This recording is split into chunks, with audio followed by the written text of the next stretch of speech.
you've got a dark side and you're exploring it and keep going. How wonderful. Do you know what I mean? And so I think there's this bias that we're supposed to be tidy. And I used to be so angry about it because I just thought, why is it my job to make you feel comfortable in society? But then I realized that if I give myself that gift of composure, I have the ability to make better choices sooner.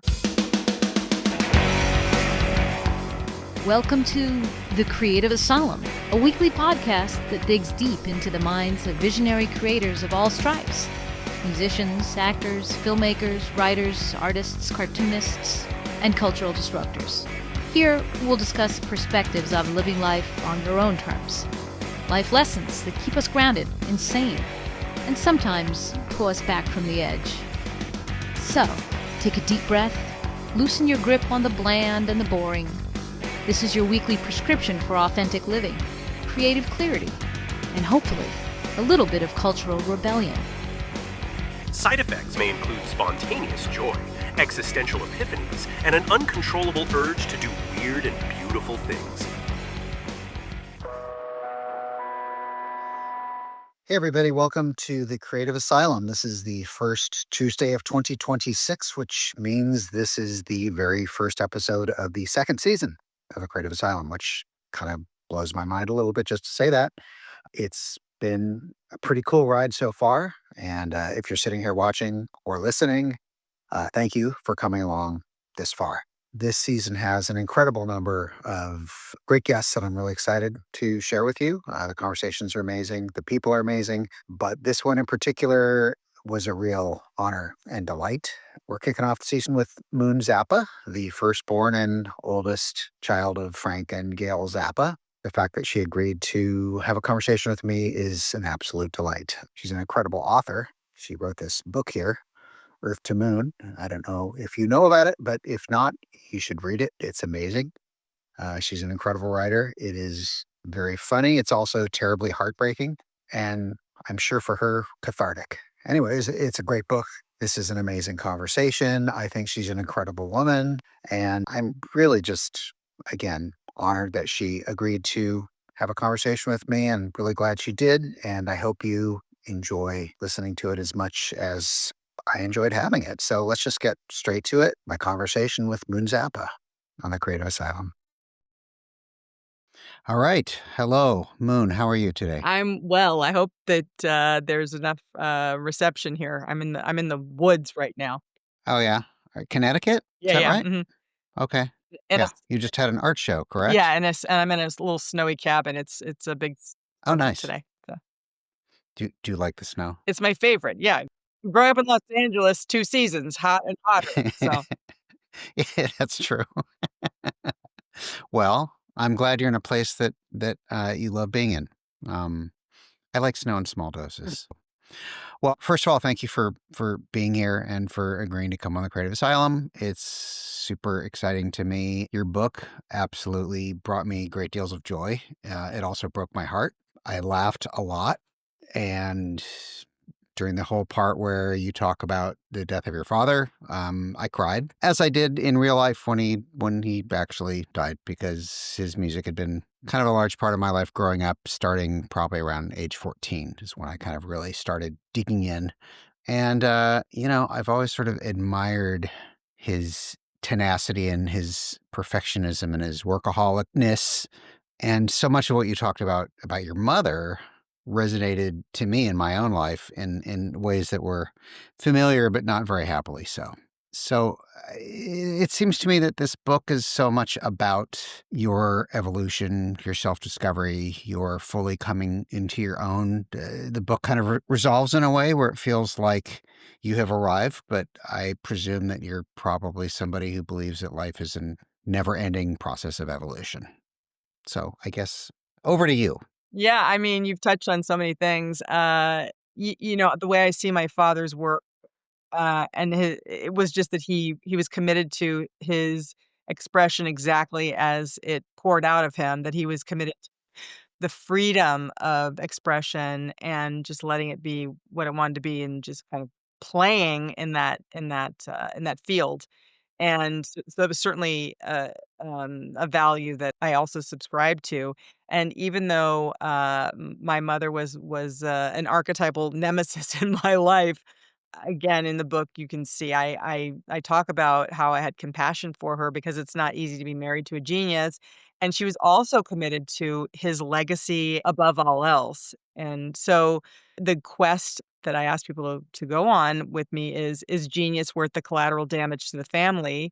And it Mhm. is a book about self-discovery and about, yeah, finding out the new definition of family and love and integrity and so many other things. And the people that have reached out to me that have had experiences that are similar but different, obviously, it's been very meaningful to me because I just want to be like, I'm so sorry. And like you said, it isn't every day climbing Pain Mountain and then and making sense of every single day. At what point did you decide to, like, write this memoir? I mean, is it something that you thought about for a long time before you started, or did you kind of have some epiphany light bulb moment where you're like, "I need to do I've this"? always been asked to write a book like that, and had I written it any sooner, it would have been like the 12 quirky things about growing up in an alternative family. But at the end of the day, I just always felt like it was Gail's story to tell, Gail being my mother who never wanted to be called mom. And so, I thought it was her story to tell because she chose my father, she knew the references, she was a fan of the music, she was a fan of his, and I just thought it was really for her to tell. But once she died and threw the curveball of my life, for my own sanity, I just felt like I had to write down my own experience because it was so surreal and so unfathomable to me as daughter and as a parent who has a daughter. I couldn't even imagine her actions. And so I just thought, well, I just have to write it down, just like a police report. 'Cause what I heard throughout the book was just this contentious, almost seeming like she resented you or something, and I don't know if that's accurate or not. I know with my own mother, I felt that for a lot of my life, and it probably took me a good, 10 years of therapy before I finally stopped feeling anger towards both of my parents. Mhm. And, I'm very thankful for that whole process. You seem to have, you expressed so much pain and I felt it. But by the end, you seem to have finally just processed it in a way that you could let go of it and not be swimming in that anymore. Yeah, and the distinction is, like, a lot of people are like, "Oh, you're so forgiving." It's not forgiveness, it's just the recognition of, like, tree is tree, snow is snow. You can't argue with reality, and so just being able to have that seeing of this happened, that's as far as that person got evolutionarily, and the Venn diagram looks like this, and moving forward, I have to have self-compassion. And I mean, again, I cannot watch award shows where people are thanking family and people that supported them and on and on. It just burns, it just singes every part of me. It's just so painful. Like, to me, Still. oh, yeah, the F word to me is family, for sure. And I just yeah, it's just something that I just didn't receive. And, like, a lot of people will say, "Oh, but you wouldn't be who you are today if that hadn't happened." Like, I don't wanna be who I am today. I would have liked to see what would have happened if I gone farther, faster, really. I understand that. So I still have a lot of, a warehouse of anger and a giant invisible dragon tail that's just slapping everything in its wake. But I have to start where I am and just say, "Okay, well, this is what's in my goodie bag. That is me, and I have to just still see how far I can get given these ingredients?" And meanwhile, in the meantime, you've become a mother to a daughter who's what, approximately the same age you were when your dad died? Almost 21, a little bit younger, yeah, and it has my dad's same birthday, so Right. I know. I love that. I absolutely love that. I have a friend who gave birth to her daughter on her birthday, so they have the same birthday, which is pretty wild. that's a nice present. But I kind of love that bookend of like, well, that birthday belonged to your dad, but now it also belongs to your daughter.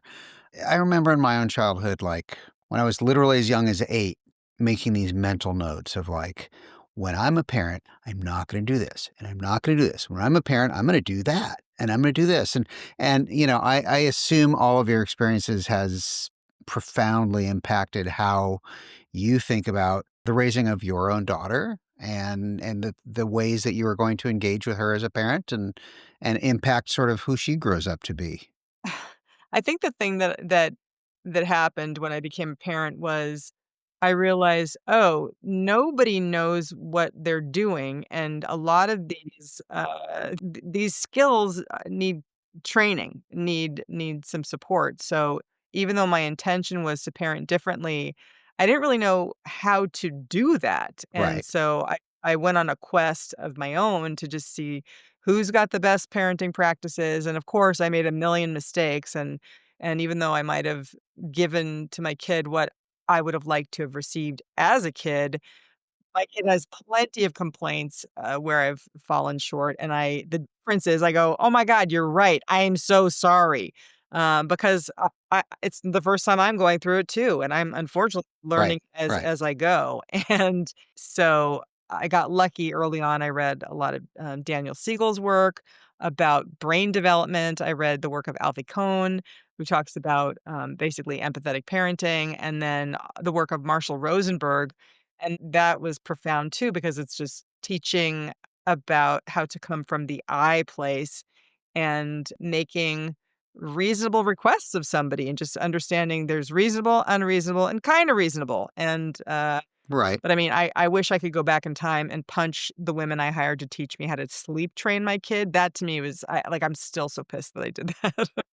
What is sleep training? Sleep training is basically where you let your kid cry it out so they become self-sufficient sooner.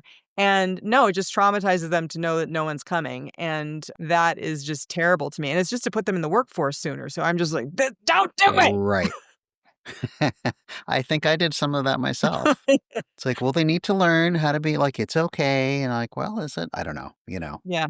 My kid was always like, "Well, but you get to sleep in a bed with dad, so why do I have to sleep alone and I'm so tiny?" And I was like, "You're right! That makes no sense. This is a skill set to learn much, much later." Self-soothing, self-sufficiency. So, anyway.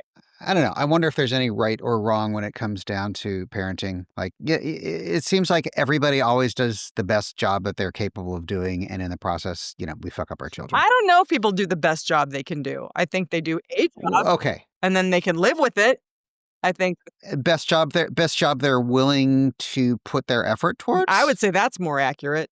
I guess at the root of why I asked you the question about your parenting having come from such a chaotic environment or environment where you didn't feel love, if that's me not putting words in your mouth. Well, I didn't know that it wasn't love. Right, but you I feel always it, felt like right? this feels yucky to me, but I So I'm just saying, like, with that whole process in your own mind, when you finally have a kid, you have a different intentionality, presumably. definitely. My kid's, well, he's 36 now, which is just weird in and of itself. But like, I did the best I could, and I did it very mindfully, and I did it very intentionally. And what's your relationship like with him today? We are completely estranged. Oh, If you were to have a conversation with him, he would tell you how absolutely horrible I am, and always was. And like the real lesson is like, yeah, I did the best I could, and apparently I completely failed. There's considerably more to that, and there's stuff that got passed down from my own mother and whatever. But it's unfortunate. parenting is tricky because on the one hand, the journey is till they leave this world and hopefully we leave sooner, but to me the job never stops. And so if my kid needs me to be a mortal enemy to advance, I that's kind of the job description, and it's my job to not take it personally and to make as many inroads to creating connection as possible because that's my value system, Right. but I can't make anybody stay loyal, connected, helpful. I mean, I can't do anything. I've got the Bonnie Raitt song in my head over and over. I can't make you love me. It's just Right. But you're not going to take the position of like, I am your enemy. Like, you might be receiving that, but you're not going to be putting that out, I yeah, presume. I mean, it's one thing that was interesting for me was I just kept thinking that Gail and I'll never know. But I guess Gail just must have been turning me over like a mala bead in her fingers, like, I must have given her a focus that was ultimately helpful for her because she just had the disease of cleverness, and, um, she found a way that if I grow from the experience that she set up, she wins, and if I don't grow and I'm punished as she hoped, and, then she wins. Do you know what I mean? Like, she really was an archetypal villain, and she had mastery over, "How do I come away with this?" Just yeah, winning. She seems, at least through your book, to be somebody who is perhaps profoundly unhappy in And life. that's what I kept coming back to. I was like, "Nobody behaves that way." You know, they say, hurt people," but I don't think that's true because 'cause I've been hurt and I try not to hurt people. So, I don't think that's true. But it's also comes down to the decision of how you decide to live inside of your own emotions and process and think about it and move through it and to another place, to a I better know. place, I'm hopefully. always amazed by people who can live with the decisions they make. I'm just amazed. Right. Good enough is good enough, or I'm only gonna get this far. I'm only gonna let somebody in this much. I'm only gonna. I find it fascinating. But, I mean, that's probably one of the really good things you got about the kind of environment you had is that you did see some modeling of, well, a lot of modeling really of do whatever it is you want to do because it's the thing that is best for you Yeah, yeah, individually.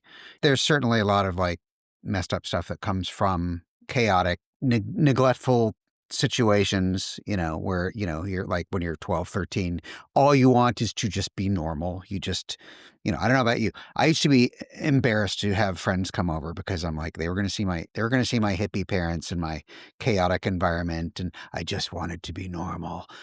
And yet I still have gathered so much positive aspects of who I am because of a lot of that as well.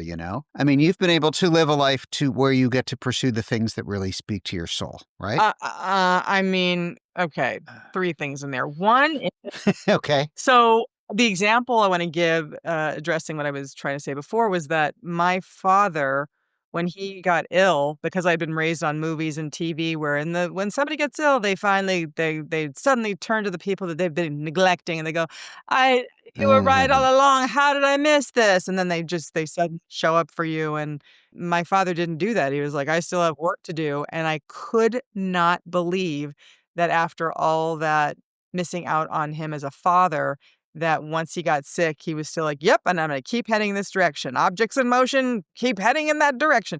It to me, that he basically was like, "This is as much as I'll ever get to know you. I Right. put a cap on how close we will ever be, and I've got more time to go, and I'm not gonna use it to get to know you or make sure you're okay."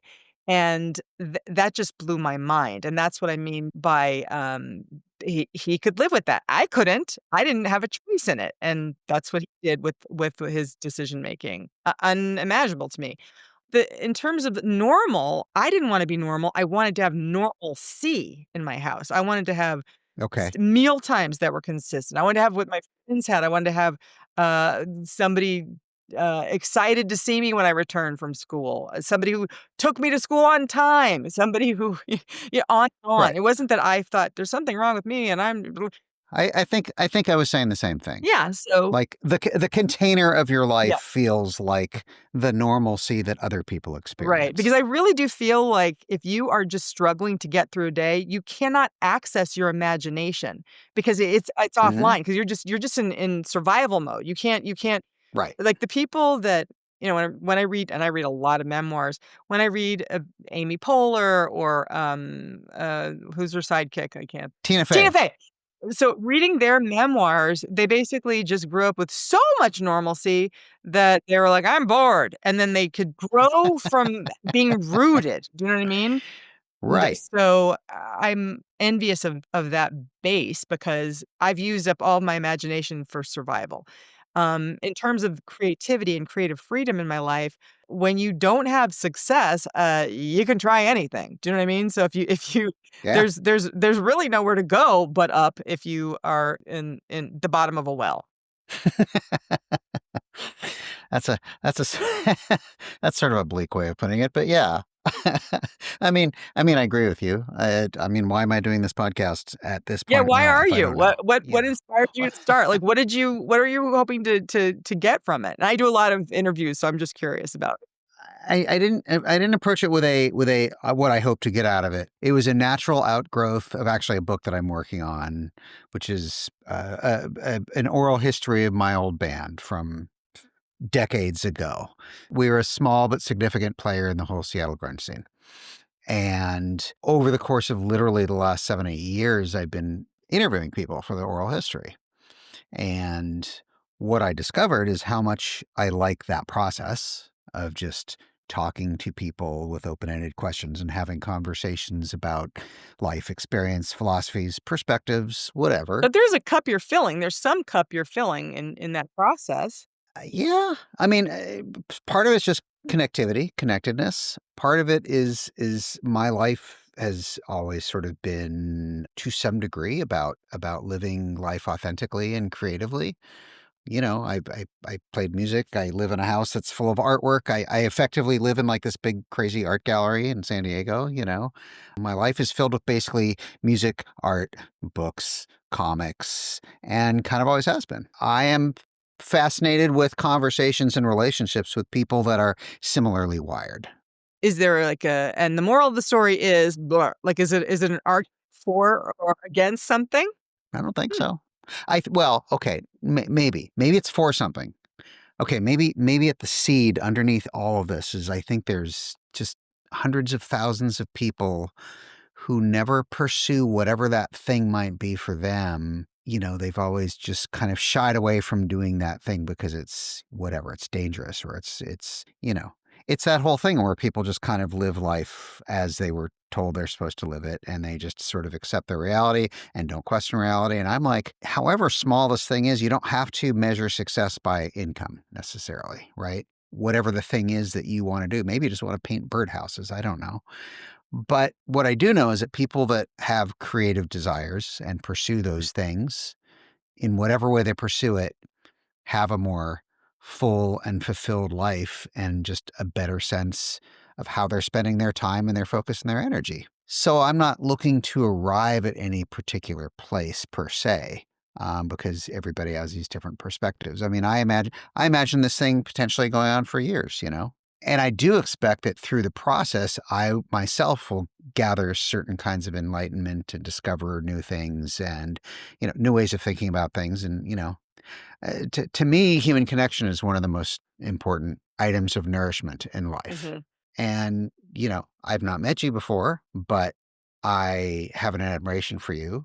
Your book really did touch me profoundly and I just loved it. And I loved your dad's music a lot and I have an admiration for him. So I don't know. It's just like, yeah, here's somebody who I see you as somebody who's managed to live her life pursuing and exploring lots of things that maybe a lot of people were too chicken shit to try. Yeah, I guess I did inherit my mother's, tenacity and my father's commitment to, artistic expression, but I also have added in, not missing out on the loved ones in my life and Uh-huh. making time and energy for, as you described, connection that is meaningful because it makes this infinity thing. You have that connection, it feeds something artistically, and then it goes back out into the world. Like it creates this incredible I don't even know what that is. It's just it's a root system, really, do you know? And I keep thinking about energy and the wise use of energy. For example, um, I'm an incredibly rageful person and a jealous person. You wouldn't know it because I put it into my creativity, but I give myself permission to have it. I mean, that's one of the things I loved about the Lori Lipton, is that her name? The Uh-huh. interview where she was describing how she was drawing these, she's in ribbons and bows and she's drawing these things that are extremely disturbing. And her parents are like, look what's made. You've got a dark side and you're exploring it and keep going. How wonderful. Do you know what I mean? And so I think there's this bias that we're supposed to be tidy. And I used to be so angry about it because I just thought, why is it my job to make you feel comfortable in society? But then I realized that if I give myself that gift of composure, I have the ability to make better choices sooner. And so it's not for other that I'm well behaved, and that I follow rules like stopping at a stop sign. I it's so that I can think, okay, what lily pad do I want to leap to next? And it's my choice, do you know? Yeah, I do know. And I agree. Okay, yeah, that's a lot to think about. So, okay. There's a couple words that popped into my mind that you didn't really use, but I wonder what you think of it. So one is like it was only at you talk a lot about your practice of empathy. And yet it was really only at the very, very end of the book where you sort of referred to yourself as an empath. And through reading the book, I felt like this is an empathic girl who's experienced all this stuff. And I wonder if you think of yourself or thought of yourself in those terms. I mean, I feel like I learned the skill of climbing into somebody else's shoes to know what they wanted Hmm. survival initially. And then when I read those books, Dan Siegel, Marshall Rosenberg, Alfie Cohen, I learned the definition of empathy is the other person feeling felt. And that is Okay. extremely different. And that to me was a game changer because then I noticed, for example, if I'm listening deeply to someone, my kid, and they're really upset, I go, "You're really upset, and you have every right to be, and cry as long and as loud as you need to." Something magical happens to the other person. Everything's restored to balance because Mm, they're like, "Okay, it's safe to be my whole messy self. it's okay. It's okay, and I'm gonna make mistakes, and I'll make better mistakes the next time, but I'm gonna keep making Right. mistakes." Right. Yes. And Yes. all parts of me are invited to the table because the second I say, "You're not allowed," guess what's gonna be loudest in your ear? That thing you're Uh-huh. suppressing, do you know? Right. The other word is narcissism, specifically to your mom. Yeah, I didn't say I was an empath, I don't believe, and I didn't use the word narcissist, No. but No, you at the end, I think it was somebody who referred to you as an empath. oh, yeah, I think it was I was talking about a psychic or something, but anyway, the point is Yes. that I wasn't like, "I'm an empath, da da da da da." No, no, no, no. Ba-da-ba-ba-da-ba, beep, beep. No, it's just that was the feeling I got. Yeah. If anything, I have to unlearn it and be like, "Now we think about me." Uh-huh. It's very tricky for me to put myself first. Like, the oxygen mask thing never made sense to me. I was like, if my Right. baby died because I put my mask on first, I'd kill myself. Like, that's not an option. So in my brain, mask on the other person first, then with the remaining air, get it on myself. You spent a lot of your life being a people pleaser. Yeah, yes, I learned a few years ago that fawning is another survival skill, and that people-pleasing thing is, a primary, survival mechanism. I'll tell you a funny story. I think I've told this before. My friend, Justine, we were taking a walk, and, um, some construction person yelled out, like, "Woohoo," or whatever, giving us some woohoo compliment. And I gave a little wave, and Justine turns to me and goes, because she ignored it, and she goes, "Why'd you do that? Do you wanna know him?" I go, "No." And, she goes, "Then don't do it." And then he yells, "Bitch!" at both of us. Ah, And I was like, "Oh my lovely. god." And then I yell back, "I waved!"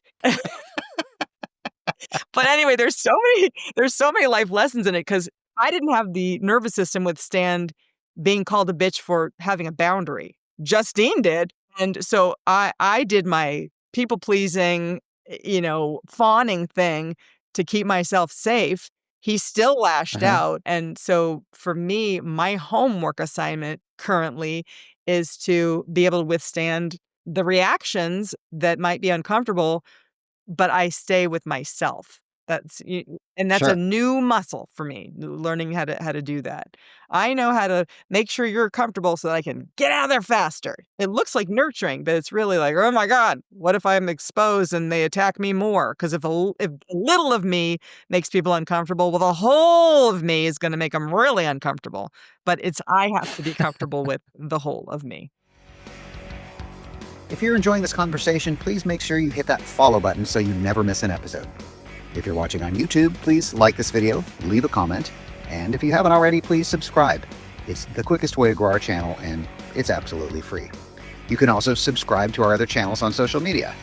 Check out our Instagram at Creative Asylum CA, that's the letter CA, or on TikTok at The Creative Asylum, that's all one word. Our website is thecapod.com, and our Facebook profile is the same, facebook.com/thecapod. All right, back to the episode. Oh, but back to narcissism, you were saying. Oh yeah. Well, I was just saying your mother seemed like a very classic narcissist. That was definitely the description the therapist I went to ascribed to her. And I kept, as you saw in the book, I kept saying, well, I must be telling it wrong because I'm trying to have connection, have those situations not occur where she's not Right. attacking me. How do I? But of course, you can't connect with a You narcissist. can't. And I really didn't understand that. If you want to read another amazing book about unruliness during the how much love can I experience? Naked love. It's called Home is Where We Start by Susanna Crossman, and that book blew my mind. She's now a therapist, and so she tells the story of growing up in a utopian society, the perils and pitfalls of that, and then she alternates with chapters as an adult looking back, as a therapist looking back on, here's why that was not great. And it is so well written, and it's a page turner. So I really, Okay. really love that. What's the author's name? Susanna Crossman. Written down. Okay, so but your point with narcissism just as a topic, what is the thing that you were? It was just that your mom is central to the entire book, obviously, as is your dad. I don't know if you intentionally avoided it or if it's just not how you think about her so much as being a narcissist. I mean, I just don't think labels are useful. Honestly, I don't think that they progress any healing. I don't think it does anybody any good because at the end of the day, it's like I'd rather just make a list of the things that were difficult to maneuver around and the patterns I saw that were repetitive in her and in me trying to, again, navigate around those things. My failed attempts, my heroic efforts, the one-sided, to me, conversation that I was having with the parent who was parentifying me. So, Yeah, I guess I just don't think of them as labels as much as just, I get their labels, but they're like, oh, right. I, now I can identify this. And then that sort of, there's a list of things that help me to maybe come to a place of understanding or discovery quicker, but maybe not. I don't know. yeah, I mean, it definitely is a shorthand. I mean, I could just say a red flag person, and that's a green flag Okay, sure. person, or that's my kryptonite person. I'll be always susceptible to charming, like the fox and the crow. They're gonna be like, "You have a lovely singing voice," but they want the cheese in my beak. You I know? love that. So Yeah. I have to avoid those charming people that want the cheese in my beak. So, yeah, I mean, whatever is gonna help you just make better use of your time on this planet. That's so. and get to where you need to go. Yeah. One thing about the book that I really enjoyed, I'm assuming this is intentional. Throughout the book and different times of your life, I feel like I was always listening to you, but at different ages, I really felt like the voice of who you were in your head at that point in your life really came through. I expect, having never written a memoir, I expect that would have to be intentional, or maybe it just came naturally from how you. Oh, no, that was some craft I was experimenting with, and I was like, "I hope this works," 'cause It it worked. is very difficult. The first time I encountered that technique, was Melissa Banks' Girl's Guide to Hunting and Fishing, and I just thought, "Whoa," and also in Pamela DeBar's book about, I'm spacing on the title, but about her. I'm with the I'm with the band. band, exactly, and I just thought, "Oh, that's a young voice," and then I was thinking about, okay, the books that I love, what is the age of that voice? Is it an embodied voice? Yeah. What are those voices? And so I just as I was I mean, my whole I love storytelling, so I'm always trying to understand how the craft works, what the tools are, and just playing around in all those different ways of working. And so a lot of times people will say, are you okay? And I just think that's my craft. I did good with my craft. It makes you even ask that question. I was actually amazed by that. And I noticed it very, very much. I'm like, right on. This is Thank cool. you. I like that. Yeah.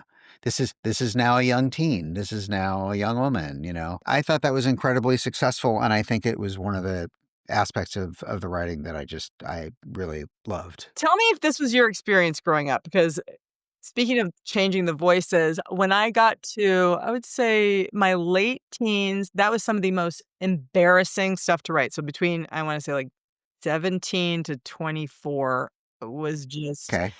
and my question is, did you experience this pattern? Get to know the players, then try out behaving like the players, and then abandon that, and then try to find your own way of doing things, because that middle section of trying to be like what I was taught is just nothing but cringe for me. Hmm. Not that I haven't done some adult cringe things, but Yeah. I guess maybe that's a yes and a no. do you see a pattern of What you're describing and how I hear it is to me sort of about trying to fit in and find acceptance in whatever group it is you're trying to sort of become a part of. Maybe that's not what you're saying, but like I had a weird life in that I dropped out of second grade and I didn't go back to school again until seventh grade. were you homeschooled? Not really. I You just were was just you were smoking like, I'm pot gonna and read a building. Charles Dickens novel. It I'm was gonna a Northern California hippie, largely live off the okay, land kind of. Yeah, several of those years was with no electricity. One of those years with not even running water. okay, Also, no TV, which was actually kind of a benefit. yep, okay, And then in seventh grade, I went back to school, and so I was immediately awkward because I wasn't very adept at having conversations with people my own age. right, I was very comfortable talking with adults. And so my teachers loved me because there's like, oh, there's this precocious, smart little right. kid who's very thoughtful and actually talks to me like a human being. And the other kids are like, who's the weirdo? And then I was super short. So that made things worse. Like during these 8 years I lived with my dad, we moved all over the freaking place. So there was never any stability or consistency or normalcy. So a lot of what I learned was how to put up very carefully constructed walls to protect myself. Yeah, Never let yourself get too close to anybody because it's just you're going to be moving in a year anyway. So mm, if you avoid the pain, then you never feel the pain. uh-huh. Which of course, is then carried over as an adult into adult I would relationships, call that the particularly with Michael women. Mann years. Aren't all his movies kind of like The that? Michael Mann. So I don't know, when I was like shortly before turning 20 is when I moved to Seattle. I was on my own and that was the point at which I could carve out a completely new life for myself. So you get to Seattle, and then what happens? Well, there's a whole story that led up to why I went to Seattle. But basically, I went to Seattle to hang out with a couple friends of mine that had been my best friends and had moved from an island in the San Juans to Seattle. And I went there to visit them, stayed a month, and I'm like, oh my God, this is amazing. And I met all these kids that went to this alternative high school, and they were all musicians and artists and actors. And I'm like, I found my tribe. Even though they're all, a couple of years younger than me, it was kind of great. And I felt a real sense of connectedness. And there was this new music scene just starting to bubble up. This is like pre-grunge. It was just felt like a really incredibly creative, vibrant place where everybody was exploring their creativity, at least with the circle of people that I was hanging out with. And I eventually kind of did step away from that circle and stepped into a different circle of creative weirdos. But it was always creative weirdos. And music, how soon was music in your world? The only thing I actually knew about myself and what I wanted to do when I arrived to Seattle is that I wanted to be in a band and write original Hmm. music. No idea what that music was going to sound like. And I did. Where do you think that desire came from? It came from, hey, wait a minute, is this your podcast or mine? No. Okay, let's see. It came from being an insanely hardcore fan of music ever since I was a little kid. My mom always playing great records, me absorbing so much of it, and it becoming so integral into my own thinking. What are like three of the top things that musically influenced you early on? 6, 7 years old, The band, the Beatles, probably Bob Dylan. Okay. But then there's a lot of jazz. There's a lot of Miles Davis and Horace Silver and Taste of Honey. Can't forget Taste of Honey. I have a Jack Endino story for you. You do? Yeah. Okay. So I think in my 20s, by that time, I had tried acting, I had tried journalism, I had tried a little bit of filmmaking. I was like, I'm going to make an album. And so I started writing some songs. And I thought, I know that I'm a little bit corny and got a little bit of like white and Vogue thing happening that needs to be tempered. And I thought, well, who could fix that? Jack and Uh-huh. Dino, John Bryan, and Brian Eno. I was like, those are the only producers I could work with. Those are the only ones that I think could fix what's broken in me as a son. Yeah, all amazing names. I don't even know how I got the contact information, but I sent all of them this cassette of like my literally the first like 5 songs I'd ever written in my life.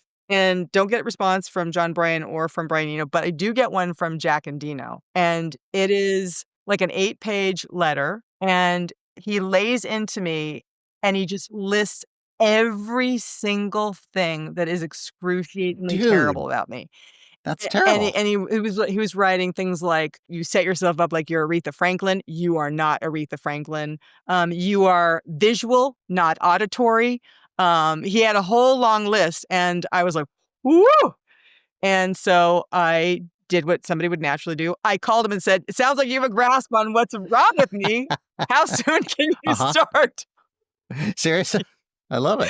And so he came to LA and we had a little like session to see if it was a fit and it wasn't because I'm not great at songwriting. But he was not Wow. wrong. I am visual. What year was that? Oof. What year was that? I don't know. Maybe I was friends with Veruca Salt at that time. So what year were they? Mid 90s? Mid 90s. Yeah. Wow. That's pretty harsh. That doesn't seem like the Jack. That I don't think of him doing that. Yeah, I mean, that's how I took it, but, and it was pretty I mean, and then I ended up reading it aloud at Largo as a stand-up routine, and then Oh my I God. I wish I played the could have seen cassette, that. and people were crying, laughing at how terrible the cassette is. Anyway, it just Okay. really made me laugh. So was that the last time that you ever tried songwriting? I think well, I like to write teeny tiny short songs instead, Okay. just micro Hmm. songs, and when I perform stand-up, I like to improvise songs, so I'll write kind of like a weird poem, and then I'll just make up the melody on the spot, and so I'm still messing around with music, but I guess more in like a performance art kind of a way.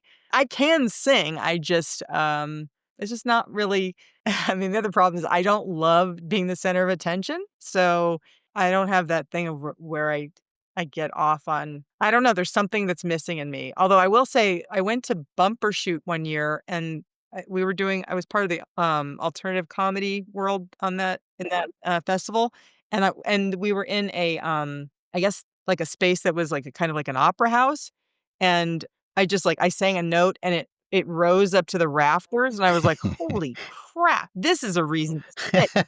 You can be in a place like this where you know, like somebody designed this building right, and you can have an experience that was completely euphoric. That was the only taste of it that I was like, "Oh, this isn't for the audience. This is to play with sound, You were space." like overwhelmed, like, oh crap, that's a lot of me. I might have been intimidated. I don't No, know. it just felt like again, like I was interacting with architecture, and I don't even know. I can't even describe it. But then I was like, "Oh, it's too bad I wasn't trained as an opera singer."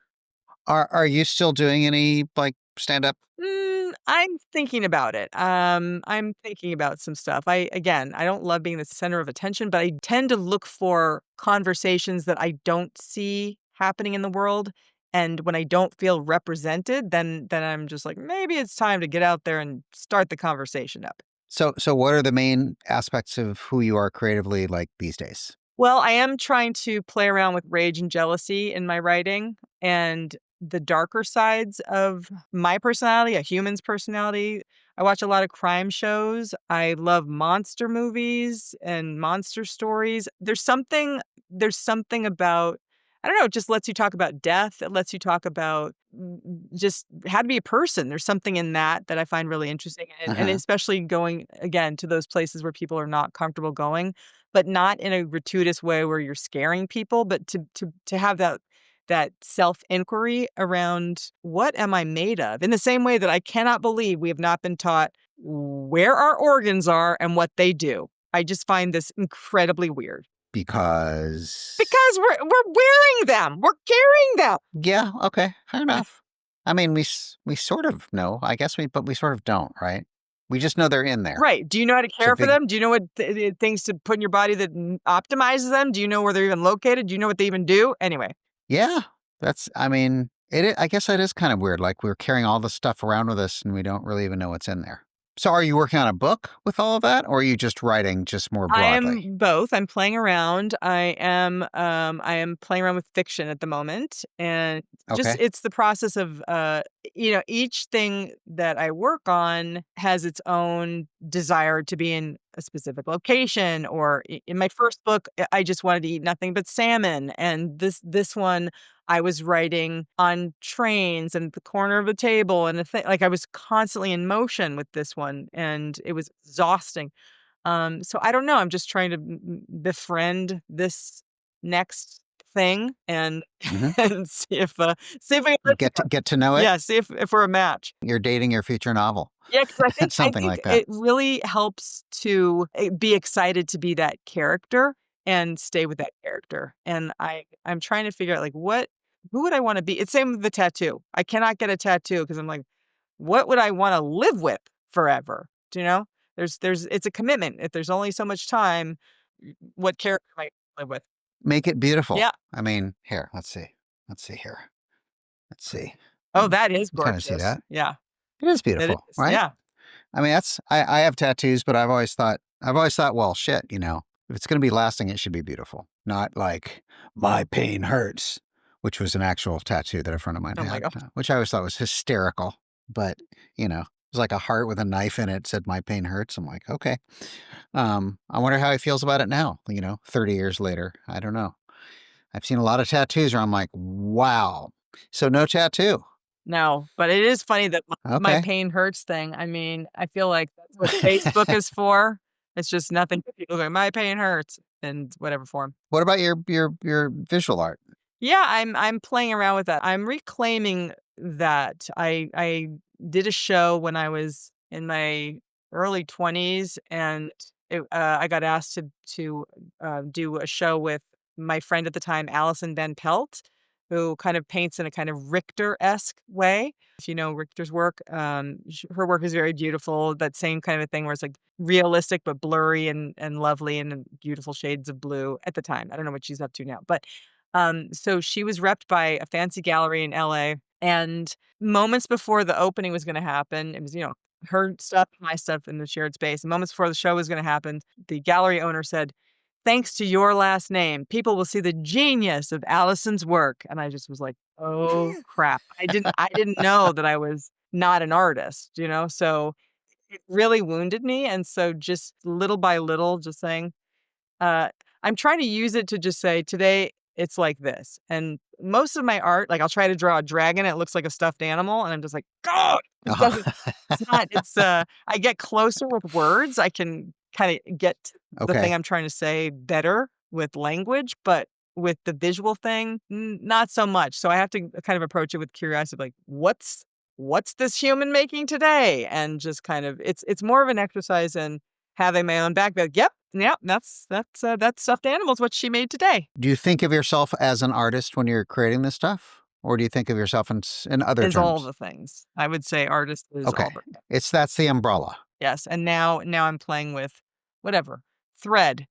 I weave, that's like that I can do, but, I just learned how to knit Norwegian, that was fun to learn that. But yeah, I just What does that mean? I don't even know what that means. My mom was, or my not mine. My grandmother was a knitter, yeah. and I was always blown away. Like she's just sit there and having conversations, and when she's done, she's this very elaborate, intricate pattern, and I'm like, how? It requires a lot of patience, which I don't have following the pattern 'cause Hmm. I went on a knitting cruise with Diva, to Norway, And I was like, "You should not have a cruise doing this because you're just like this the whole time. You don't see any of Right. the Right. if you're me." So, the other knitters are just like, "Oh, this is nice." But, knitting Norwegian, one hand stays still and the other hand is moving like this. It's a very Okay. efficient way of knitting, and it made it really fun.